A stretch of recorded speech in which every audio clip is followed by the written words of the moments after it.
Hello, Internet. Thank you once again for joining me to talk all things vertical drama. I'm really happy to introduce you to the wonderful Steph Tablizo because she is a director. And actually, I think we all find talking to directors and understanding their view on the miracle of pulling a vertical project together and what they think makes a successful one is actually really, really interesting.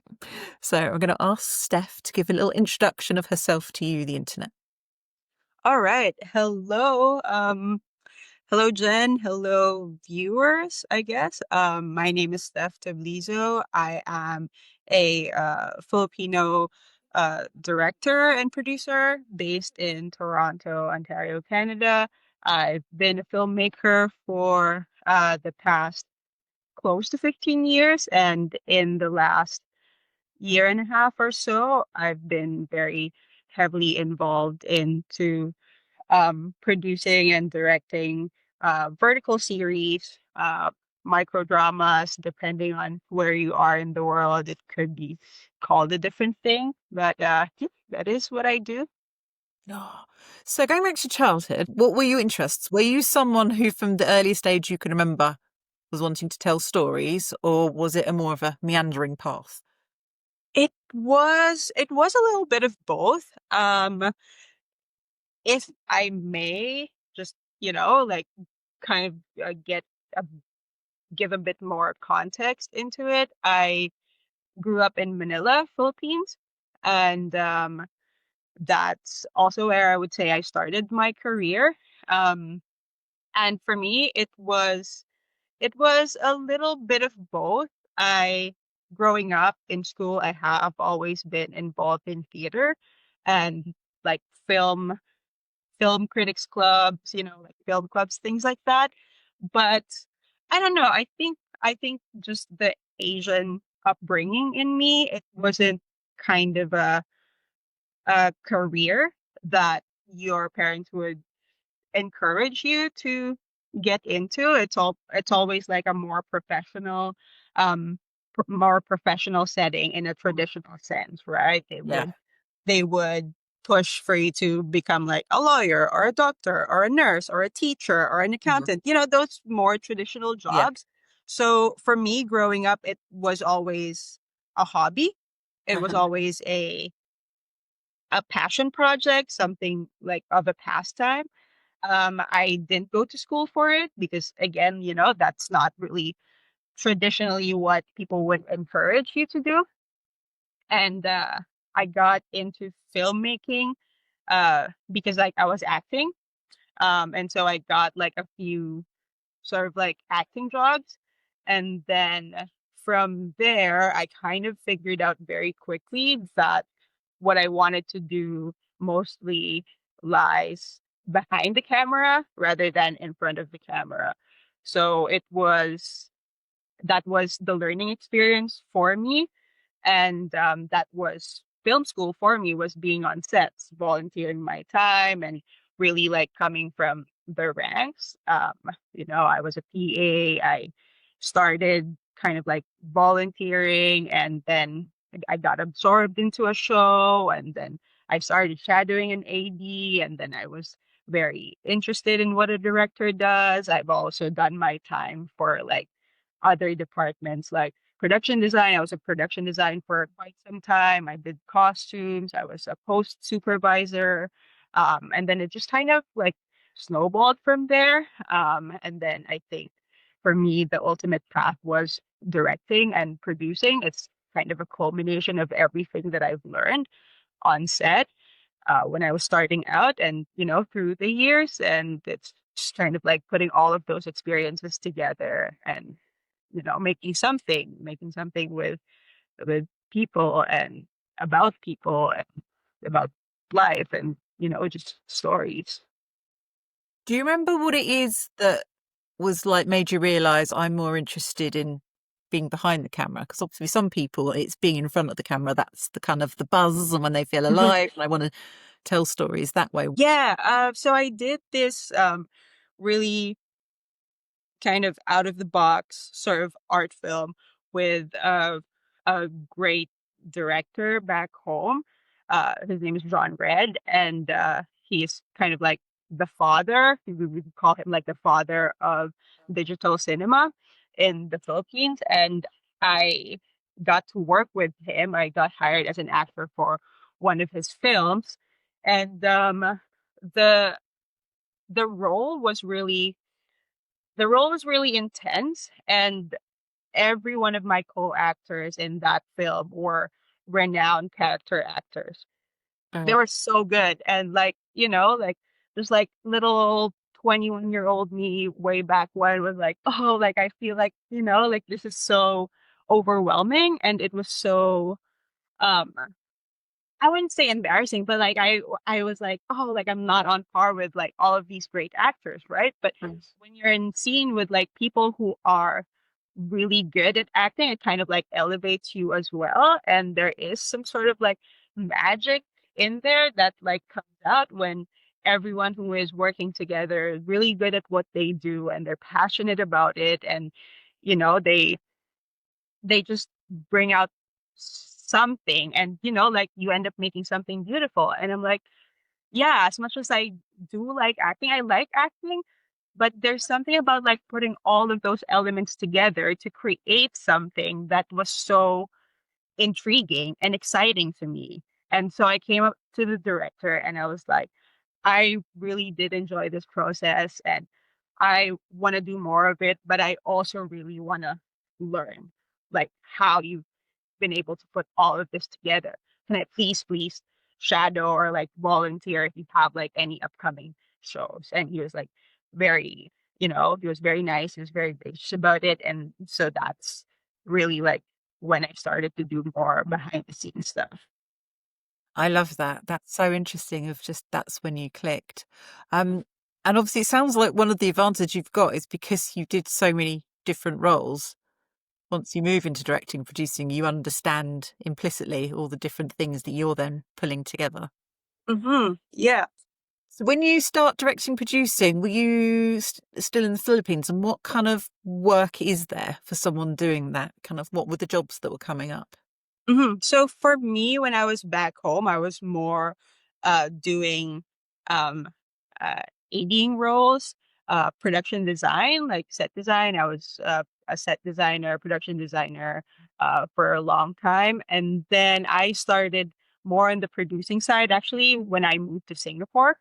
Oh, So I also lived in Singapore for some time, and on back home in the Philippines, I was doing more TV, film, um, advertising, commercials, things oh, like that. And then when I moved to Singapore, it was more into the corporate stuff. So I was like a like head of a video department for a creative events agency, yeah. and we were doing a lot of things for big uh, fintech corporations. And so I was producing content for them and things like that. And so it was more on the creative plus business side of Yeah. things, right? And then uh, it so happened I moved to Toronto, to Canada, and I got again deeper into producing, but not this time around like for like narrative. So I got back into producing stuff for the screen. So like web series. I was a development producer for a few years before the vertical world found me, or before I found the vertical world. S- somewhere along those Yeah. lines. Yeah, and then yeah, so I've had my hand on like directing, but not fully like narrative stuff until I've gotten into verticals. And so yeah, no, there is definitely like a lot of jobs in the entertainment industry, just to round it all out. Mhm. And it's different ways and different paths forward, right? There Oh, are a lot of people who go to school for it. And if you can and if you're willing to, I think that's a good entry point. But there's also like people like me who like through the years just kind of like have like learned experiences, oh, and the set is my school. The set is like where I've yeah. learned to do the things. So yeah, it's very interesting, and it's a very big industry. There's so many different roles that anyone could get into. Yeah. That's really interesting. That's what people seem to be saying. If you're willing to kind of widen your scope, there is work, which I Hmm. guess is where verticals came in. So well, I have this image of the vertical industry and you kind of stumbling Yeah. across each other in like a meet cute of, oh, Steph, oh, verticals, we could do Hmm. something here. Um, Yeah. how did the kind of, I guess, when were you first aware of them and when did it first become a job? Hmm. Okay, so I was contacted by a, a colleague of mine in 2023. I believe December 2023, and she is also someone that I know from back home who has moved here, and is already living here at that time. And she was like, "Hey, like I have this upcoming project. I know you've been here for a while and you've been working in the entertainment industry for a while. Would you be able to help me, help me on the production side of it and help me crew up?" And I was like, yeah, absolutely. Like at that point, like I have already done like short films and web series and was like in Mm, development for a few things out here. And so I definitely, have a bit of contact in the industry and could help her crew up. So I was like, okay, I could definitely like help you on that one. Um, and then I was curious. I was like, what's the project? And then she started explaining it to me. Um, and I was like, wait, what what do you mean vertical micro drama short series? Like, what is it? And then they're like, oh, these are dramas that people watch on their phones. They have like specific apps and things like that. And I was like, okay, I'd be interested to hear more. So then that project eventually started filming in January 2024 or February 2024. And I yeah. was so amazed and so very intrigued by it. I couldn't understand it at first because when I read the script, I was like, there's no way. There's no way that this is what we're doing.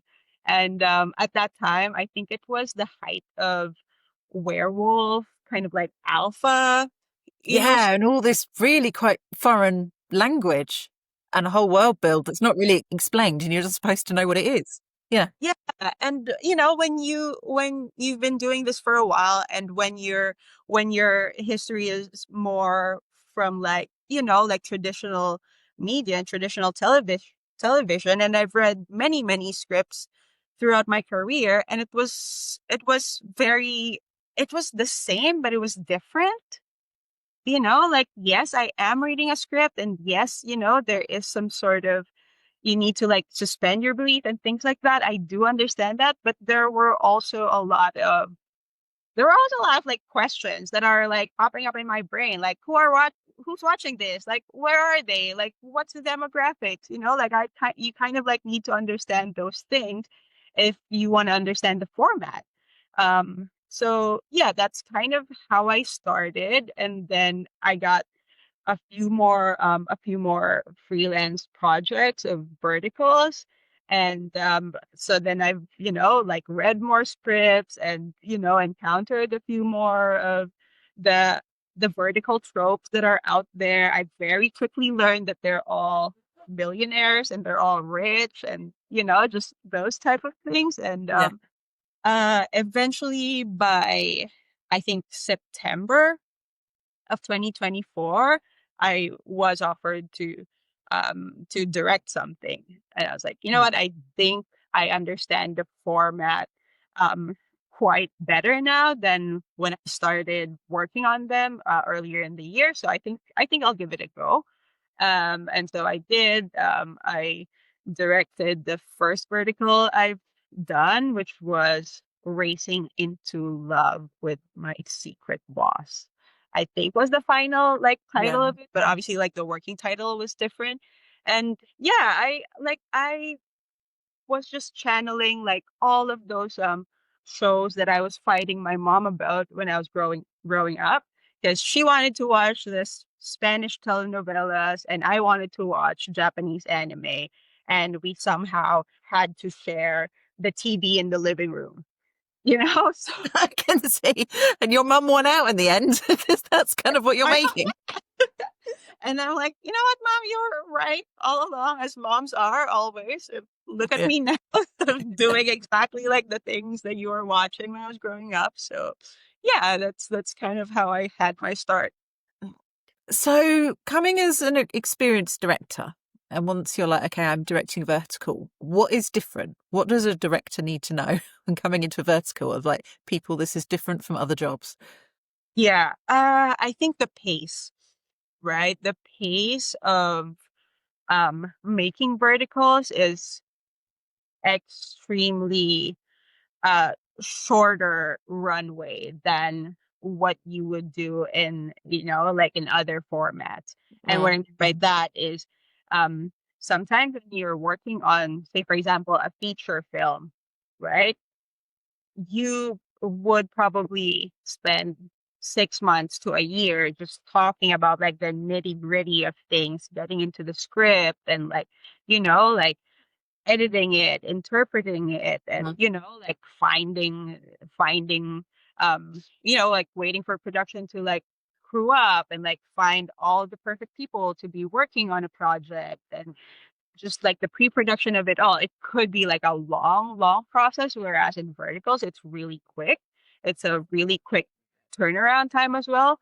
Um for getting all of those things done. So I think first and foremost that the pace is very mm, different. And I'm not just saying like the pace of the storytelling, but the pace that everything is done is, a lot mm, quicker than traditional media. And also the storytelling, you have to kind of unlearn all of, not all, but a lot of what you would have learned in the traditional space when you're coming into verticals, because again, we have to think about this as its own genre. mm, It is its own thing. The way I see it now, and the way I guess like I'm choosing to see it, is that it's not here to vertical dramas are not here to replace TV shows or movies, right? There is mm, just a shift in how viewers consume media. mm. And the way consumers consume media at this point is in this particular format.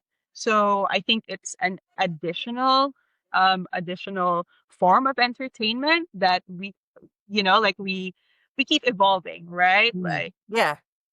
so it's that. So the storytelling is also quite faster. The world building into these things, you have to kind of be like, oh, okay, yes, that makes sense in that particular world, so we're gonna go with it, you know. Yeah, so I think those are like the main differences. I think technical wise, rigging your cameras to film vertical and things like that, and understanding how blocking works when you're blocking your actors. It's a little bit different because obviously you are working on a more narrow real estate for verticals. And so it would really challenge you to think and be creative. Okay, how do I tell this story, and how do I, like get this emotion out in like one like very limited real estate in terms of visuals, and also very limited time, Yeah. right? You need to like hook your audience very Mm, quickly. You need to be able to deliver, a punchy storyline and make people interested very fast. Like, how do you do that? mm. So yeah, it's a learning process. At this point, I've worked on, I would say, more than a dozen verticals, and I've directed six of them, and I'm still learning, and I'm, constantly learning every time, and I love that it's also evolving. So obviously one of the verticals you've done is one of the, I think it must be one of the best performing ones, isn't it? Which is breaking into the CEO's Playroom. It always seems to be up Hmm. there in the charts. Um, Yeah. I guess with your experience, do you know, does it surprise you that because it just keeps going and going and going, doesn't it, with the Mm-hmm. watches? Which I think is one of the interesting things about verticals. The ones that really succeed, they don't just go and then sort of disappear away. They keep getting watched, more and Mm-hmm. more people coming to them. So I guess, yeah, just any thoughts about that project and sort of how well it's done? Yes. So that one is the second vertical that I've directed, and that was really a challenge. I saw the script, and immediately I was um I was a little concerned because of the theme, but I was also challenged. So I was like, I raised my hand for it, and I was like, I want to do this script. Um, Number one, because I know just the kind of person that I am. I know that I would put care into something like that. The theme is quite sensitive. I know at the end of the day it is a love story, but there are some BDSM themes to it. And as a queer person, like BDSM, there are direct links to our community and the BDSM and the kink community, right? So I want to make sure that I am the one to do this project because Mm, I wanted it to be done in a way that I know um I know it could still be respected and done in a safe way mm, and in a proper way. So that being said, I was like very challenged by it. There were a lot of intimacy scenes in that show, and I wanted to make sure that they are done in a safe way, in a tasteful way, in a way that still serves the story and visually nice. mm, And at that time when we were doing that project, there weren't very many BDSM themed projects out there just yet. mm, So for me, I know that there was a potential for it to become a hit. And because of that, I really wanted to do it right. And I really wanted to like make it nice because if it will be seen by a lot of people, I at least want there to be like a correct depiction of BDSM, and I really wanted for it to have like a deep emotional aspect for the mm, story as well. I wanted to be visually stunning, and yeah, I wanted to be able to like tell a nice story overall that would, make viewers kind of go past just the initial the initial curiosity that you get when you see the poster. yeah. And when you realize, oh, this is kind of like a spicy theme, right? But there's also like a lot of, other things into it. There's a nice love story in there. There's character growth. There is like a correct depiction of consent in like Mm, the BDSM, in like mm, the BDSM world. So yeah, I kind of maybe hope that, it would be a hit. Obviously, we want to advocate for our work. Um, I didn't expect it to go as big as it did, but I'm very happy that it was. And again, like I am just like super thankful in hindsight that, like we really tried to do our best with it and we really tried to make those little edits in it that, would pay off in the end. And I think it did. And I I really appreciate everyone who has reached out to us saying that they like it and that they felt not offended watching it, especially for the women, you know? mm. I mean, you just, I think, perfectly explained why it is the hit it is. Mhm. Because it's someone who is like, I'm going to approach this subject material and make sure if we're doing it in the correct way. We're telling the story. I mean, honestly, just think you've encapsulated why it's done so well because it was someone approaching the topic with the right mindset, basically, and telling the best thing. So I just want to say congratulations to you because I think that's actually a huge, huge achievement. I think, unfortunately, not every vertical that has followed in that footsteps has had someone with your care and attention at the helm. So just bravo to you. Thank Um, and obviously, what I love about you is that they're so varied, your projects. Obviously, you've done Breaking to See Playroom, but then the one that I found you through is The Doctor Will See You Now, which I think is one of the most, I like the kind of the rom-com-y thing, but it's one of the most beautiful verticals I've ever seen. It's just such, again, it's a really good love story. And it feels a little bit different as well. It feels less like a vertical tropey one Yeah. because it's kind of like it's quite like Book Talk, because I think it's quite grumpy sunshine. And he's Hmm. sort of reserved. He's got various things going on. She's this like little ray of, I'm wonderful, and she just loves life and bursts into his life and kind of brings the sun. Yeah. Was that kind of how you saw it, that script, that it was that story? Yes. Yes. Yes. You know, I've I've seen a lot of vertical scripts at the time that I've done The Doctor Will See You Now. And there's always like things that you're like, oh, like for other scripts, can we make this little edit? I don't think this will land quite well. I think this is a bit problematic. We should change it. But when that script landed on my lap, I was reading it and I was like, wait, wait, like, did I get the correct thing? Is this a vertical script? And it was, and it was such a breath of fresh air that it didn't have, no one got kidnapped, no one got slapped 20 times. Like there were a lot of the usual um uh vertical ingredients that Mm. weren't there, but it still somehow works. It's really, it's giving like a cute, Hallmark rom-com vibe even. And I'm like, I am very interested to do this. I like, let's give it a shot. I know that, the other verticals that I've done at that point, one was kind of spicy, one was kind of like a rom-com, but not really a rom-com. But this one was like really leaning into the rom-com cutesy part of it, right? It wasn't even like focused on the fact that, yeah, one of them is super rich. Like we're not zoning in on that. There Yeah. are so many other lovable um quirks and personalities in these characters that we could really, like we could really like dive into and make it work. And like fortunately we're able to like cast such beautiful, talented actors to play the roles, and they played the roles so splendidly and so perfectly. Like I couldn't have asked for a better cast on that one.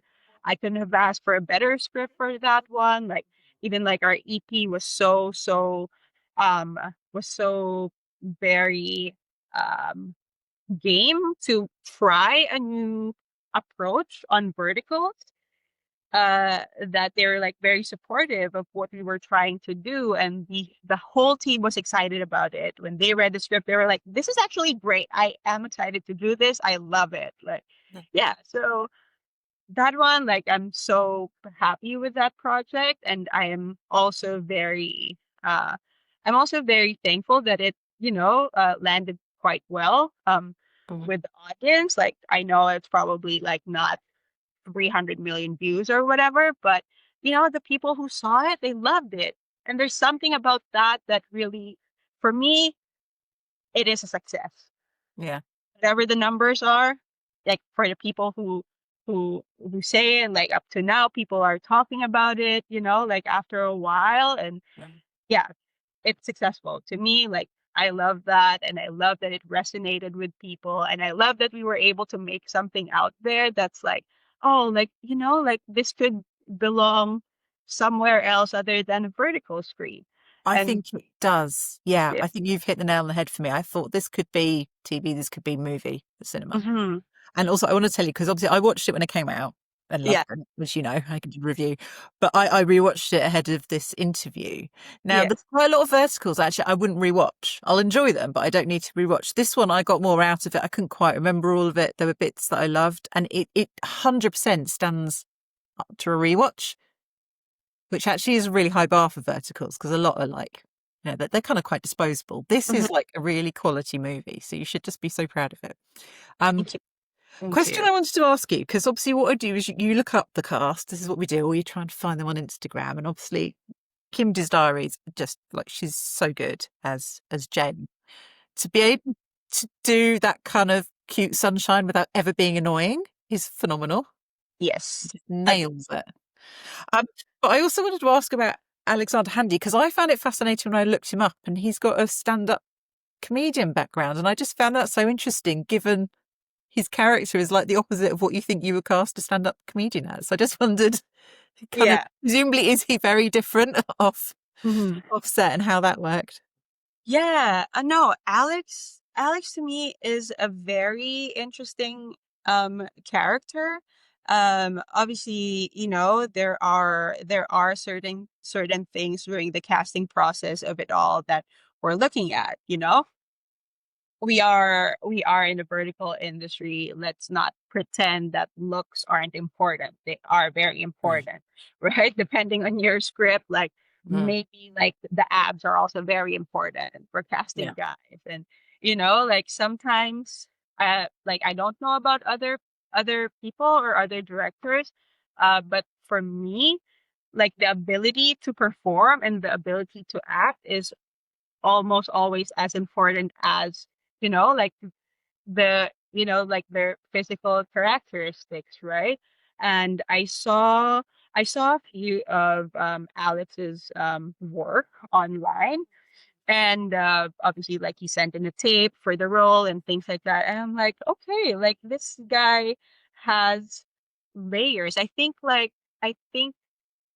as an actor, there are layers to him that we could possibly unfold on set.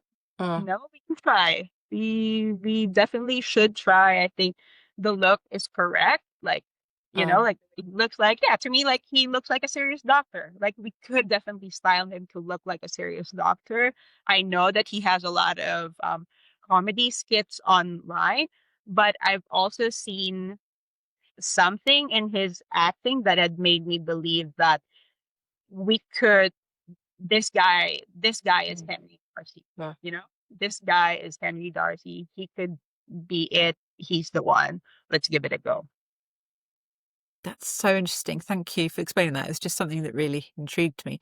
Um, Another thing I want to ask you, and I think it stands out with all your shows, because I know that some verticals are made and it's kind of, with the romance, sort of wherever it is on the sort of how spicy line, they're trying to hit certain things of we need this shot, we need this shot, we need this shot. Mhm. And I think something stands out with yours is there's not that feeling. Mhm. And I think every one you've got is like you probably tell a story of a couple connecting and falling in love. I guess I'm kind of asking you to give your secrets away now, but kind of what for you are kind of the key things you're trying to capture on camera Mhm. to show this is a relationship of two people coming together? Are there certain things that you know as a director you're looking for? Yes, there are. I think it starts when I read the script. So even before we've casted for anyone, even before we've crewed up or seen the locations or, like had those nitty gritty details in place. I think when I read the script, there is a, I don't know. Okay. I might be crazy, but when I read things, there is like a visual presentation that, like that runs in my brain. Yeah. That like, okay, when I'm reading something like a line or two of dialogue, how do I want to see it? Like, Mm, how is this film being shown in my brain right now? yeah. And that's kind of what I try to emulate on the day when we get to set. And in terms of like the actors, my for me, a key part of my process, and I know that again, like the pace for making verticals is very different, it's very fast, right? But I would love to, you know m- see the options we have for actors and just have a conversation like this with them, Yeah. get to know them even before, them a role or whatever. Like I just want to chat with them and kind of like understand their acting experience and also like understand how they like to take directions or how they could, what can I do so that you could play this character well? Yeah. And also, what do you think about this character? Mm, Right? Like, I know this is what I think about this character, but I want to know how you see this character and what you think about her, what you think about him, yeah. and then could merge those ideas together. Sometimes they're not all the same. What they think is kind of like different from what I think, but there's always room to collaborate and there's always like room to like build a character that would go well with the other characters in that world and the other characters Mm, in that story and just right. giving those characters relationship a chance to flourish on screen Yeah. and even off screen, right? That's Mm, why, like even for big shows and movies, they do like table reads. yeah. So I am very much a fan of doing that because I want to see the chemistry and before we even like get in front of the camera so that if there are things that are not quite working out, we could address that and then they will both feel more comfortable once they get in front of the camera and just kind of like seeing that like relationship flourish and I'm like okay like I want them to try to bring something out of the character and I want to see that like I see that from my monitor. And okay, like if something's not quite working out, we could adjust things. Or Mm, maybe even it's like the camera angle. Like how do we show this? Like do we do like a slow push in or like do we have to like trace where their hands are going while they're kissing, just like things like that. Very, very intricate details that you just feel. It's more than just like seeing it, right? Like I also need to feel it. I love that. So actually, you're looking for that feeling that you know you will then deliver to us, Yeah. the viewers. And I have to say thank you for doing all that because I think that's why your shows are so good. I think this is a real lesson to everyone, just that extra level that you're taking. Um, so I'm just interested because one of the things that I think we're all aware of is that verticals are watched globally, hmm and it's not just that.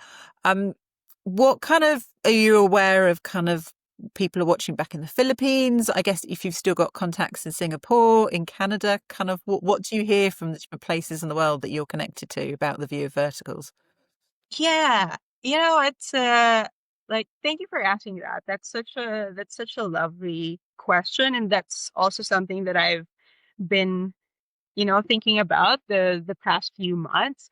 Yeah, because I've there have been people reaching out to me from everywhere. Like there's someone from like Europe, like France, and obviously like yourself, you're from the UK. There are viewers from the Philippines, which is like so you know personal to me. Like on a professional level, yes, of course, you would want your work.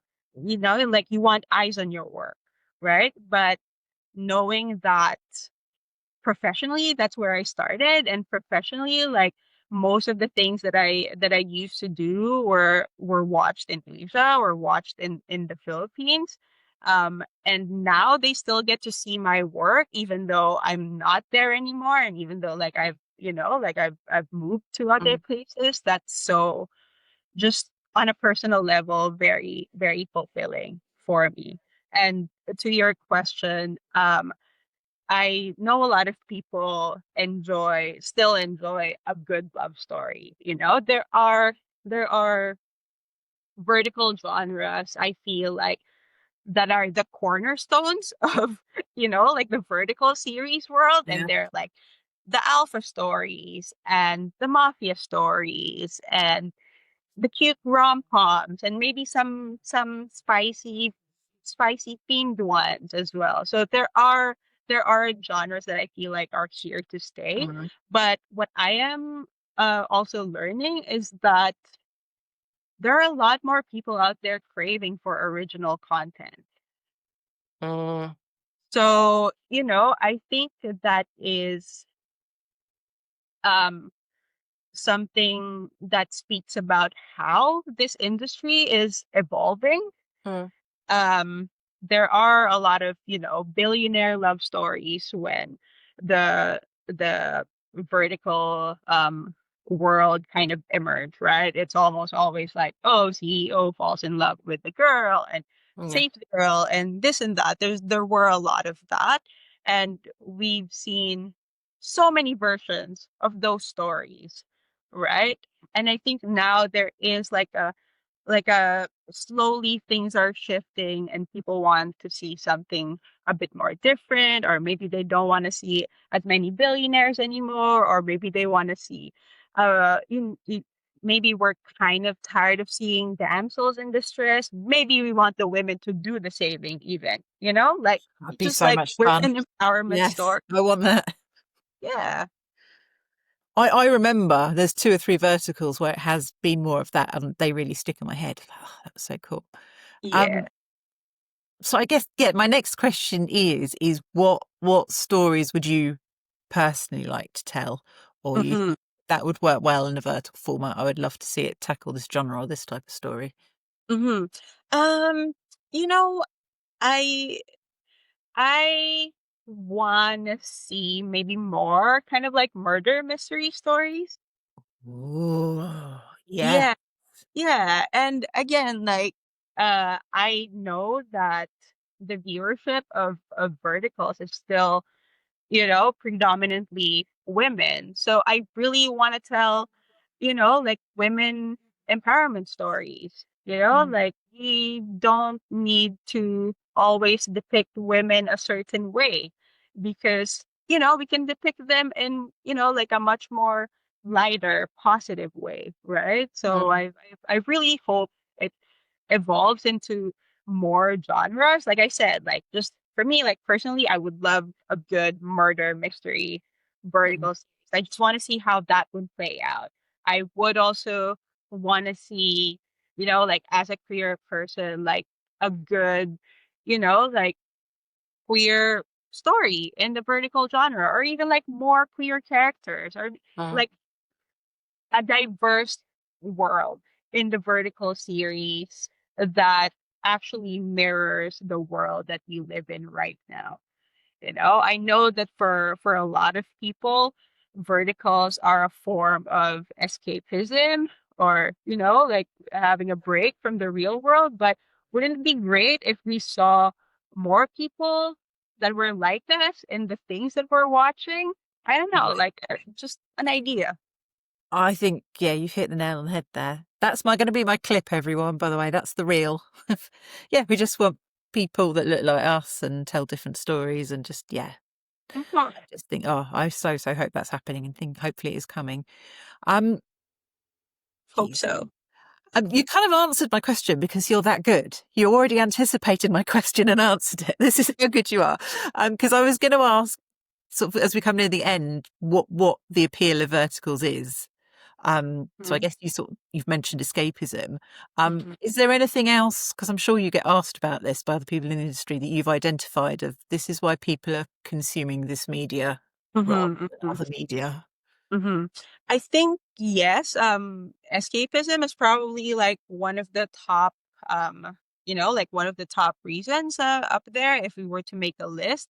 I also think it is a part of, partly it's the lifestyle that people are living right now, and it's very like go go go. Everything is very on the go, that even consuming media is like that, like, and it's not only happening. I don't think it's only in the vertical world, right? Like even say for example like news, right? Like sometimes we just don't have the time in our busy life. So like sit down and watch like a full 30-45 minute news show. But we would like search for just kind of like the highlights of what was on the news, right? Like the 2 minute, Yeah, no, just so like give me true. the 2 minute summary of Yeah. like what had happened. And I feel like that's also kind of the same in vertical series. Like we want to see a story, but we also don't have time to maybe like sit in a room and watch a 45-minute episode of something. Maybe we are on the subway or on the train, and it's like, okay, like on our way to work, and there's this very engaging drama that you're watching, and it's like 2 minutes per episode, and like it's you're kind of like your companion on your commute to work, Yeah. or just so yeah. I think again, it's there is a shift in our lifestyle, and in in and how we're living our day-to-day lives, that makes vertical series fit in that lifestyle. We're Mhm. very on the go. It's a mobile first, like it's a mobile first type of content, and everyone has phones now. Depending on where you are in the world, maybe data is very cheap, right? And Mhm. it's just a very accessible way for other people, for some people to get entertainment from. Yeah. That's fantastic. Oh, thank you so much. I think you've explained that so well. I want to say, first of all, thank you hugely for your time. And just to finish off, upcoming projects. What Yes. should we look out for? What can we Yeah. expect? Okay. Well, if I could just, shamelessly plug, well, Always do it. there are four projects that's already out there that I've directed. There's Racing into Love with My Secret Boss, and people might maybe know me from breaking into the CEO secret playroom. Uh, the Doctor Will See You Now, and the latest one is Tie Me Up.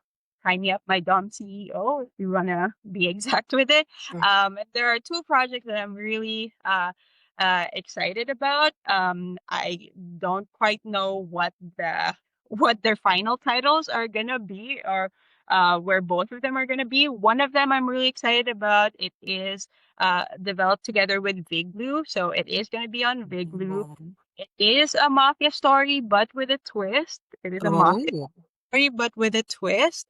So yeah, that one I'm really, really excited about, and hopefully that's going to come out very, very soon. Yeah, and the other one is also kind of like a rom-com, not quite The Doctor Will See You Now, but yeah, there's two projects I directed that are going to be out there at some point soon, and I can't wait to see. I always love feedback, so I am always like appreciative of any kind of feedback that you folks give us. The support, this community has been nothing but really supportive and amazing. And, like yeah, I love this community so much. Like at first I was like kind of like hesitant to show my work, or be proud of my work, but y'all helped me to um kind of be a bit more confident about it. And I appreciate all the love that you're sending our way. We all appreciate it, all the cast and oh. all the crew. Yeah, every time there's a good review of shows, like I shared with them, and they're like, "Oh wow, like this community is so so amazing." I think I just want to say thank you on behalf of all us, the viewers, because I think it's just, I knew your projects were great, but I think you've just really explained in this interview why they're so good. And it's because you've put so much care and attention, and obviously years and years of culmination of all these skills come together, and you create wonderful things for us. So just thank you for a little bit of entertainment in our phones, because they're really rather special what you create. So thank you. Yay! No, thank you so much. I appreciate it. It's always so lovely to hear that these little things that we're doing are creating impact, or just even making people smile, or that's so special to me. That's part of why I love doing this, and part of why I love my job. Oh, thank you.